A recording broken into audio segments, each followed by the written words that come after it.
Good afternoon, everybody. Hey, I'm Tad with Crush It, Joe.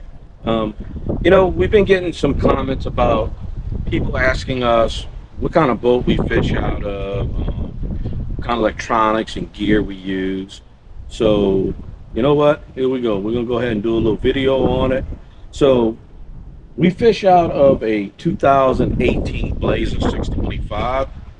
Um, the way this boat came was I had a 2012 202, which we got destroyed. We hit underwater pipe, pretty much broke, knocked the transom off, knocked the engine off the transom, boat went down.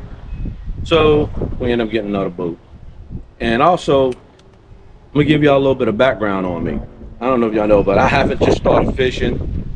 Um, I've been on the pro staff let me put this back. I've never owned any other brand of boat other than a Blazer. I've been with Blazer since 1999. I was on a pro staff. My last boat that I got on my pro staff was 2012.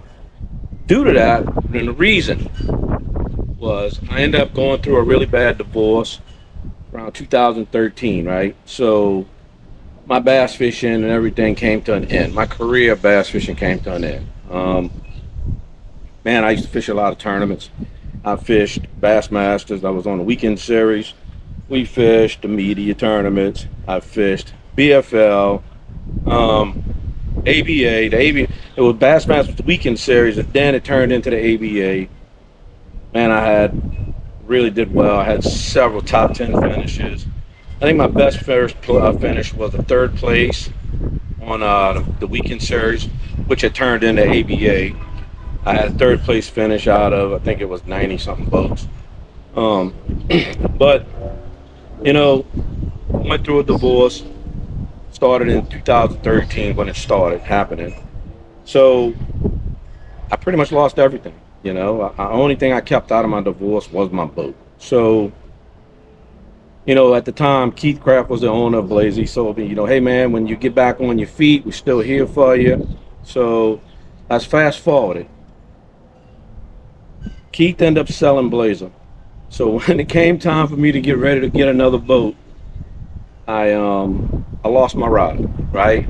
So I still end up buying a Blazer, right?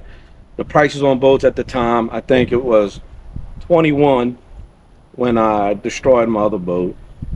So the prices of boats were outrageous, right? So we looked around, just wasn't gonna spend 90,000 on a boat. So I bought an 18. I can't even say it was a good deal because it wasn't that great of a deal, right? I bought this one and it was still more than what I paid for my new boat, right? Way more than I paid for my last boat. And it was used. But be honest with you guys, the 625 has been a great boat. I don't have any complaints about it.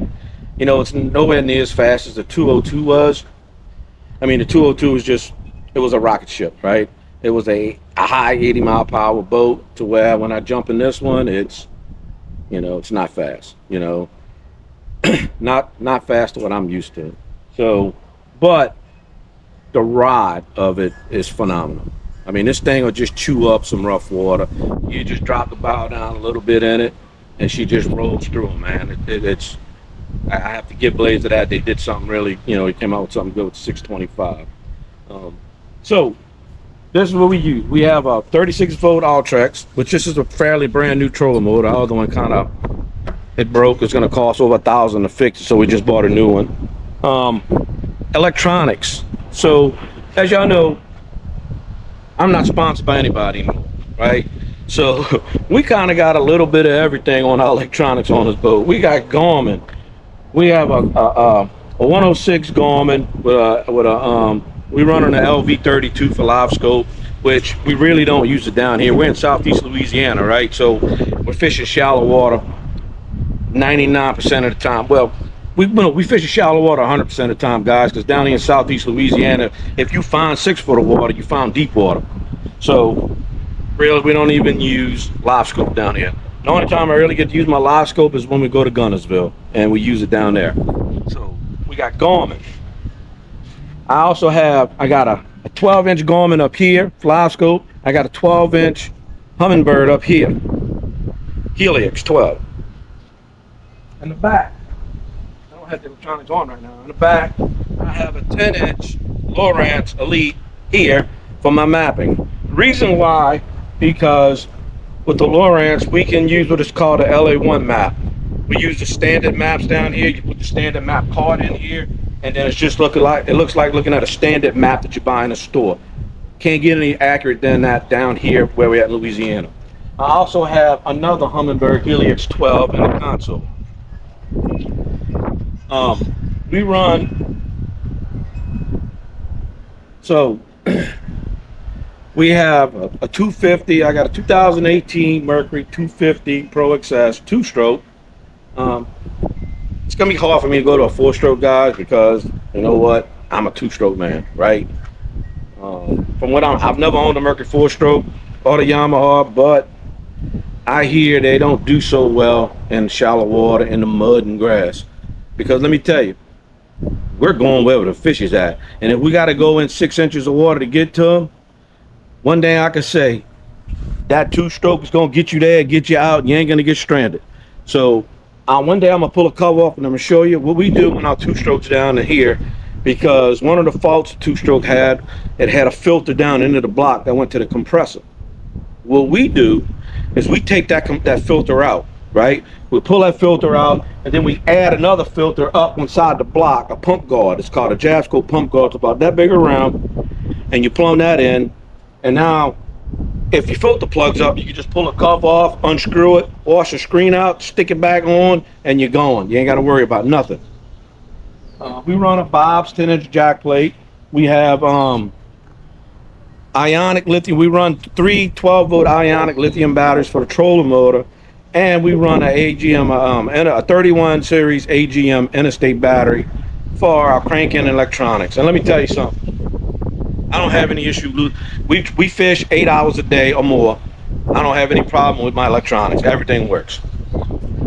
I don't have to have all these other batteries that I see these guys on. Got a special battery for the live scope, got this or that. When we in Gunnersville, the live scope's on 12 hours a day. We fishing. I don't have any problem with my batteries. We have dual power pole blades.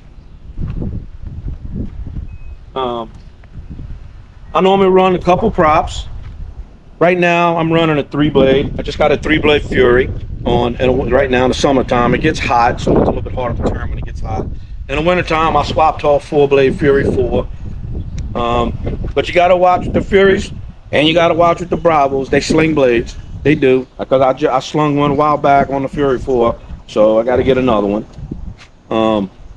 But the Fury 4 seems to run the best down here. The 27 Bravos are a good prop here, also for the boats, but not down here in Louisiana.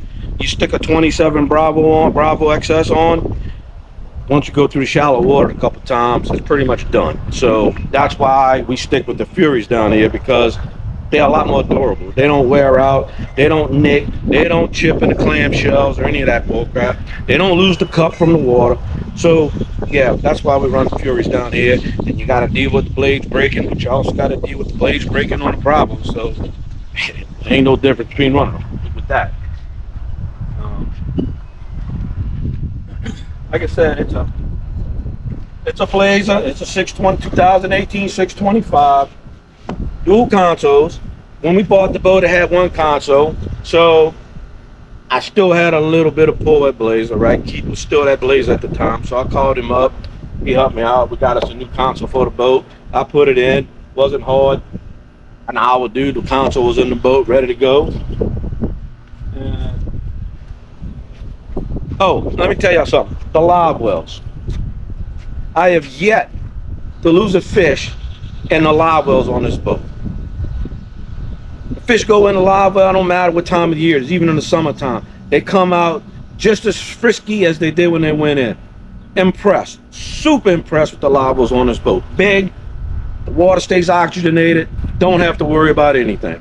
When I put my fish in there, as long as I don't freaking gut hook them or hook them down in the tongue or anything like that, I know my fish are gonna be alive when I get back to the weigh-in. I've never lost a fish yet. Even with my 202, I've never lost a fish. Blazer got it figured out, dude, when it comes to the live well system. I'm gonna just tell y'all that. never lost a fish. It's got a lot of storage, dude. Between me and Deborah, we keep all our rods in one rod locker. We got 30 plus rods in here.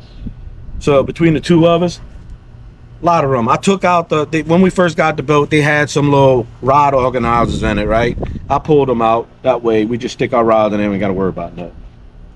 It's got a ton of room. Look, and I'm gonna tell you something. This boat is heavy with gear. We have a ton of gear in this boat.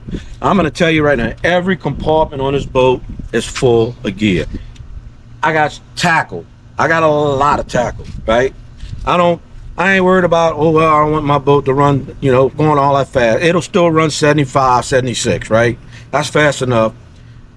I look at this one. My days are going high 80s. I really don't need to do that anymore. I'm 53 years old now. If I can run 65, I'm happy. It gets me where I need to go.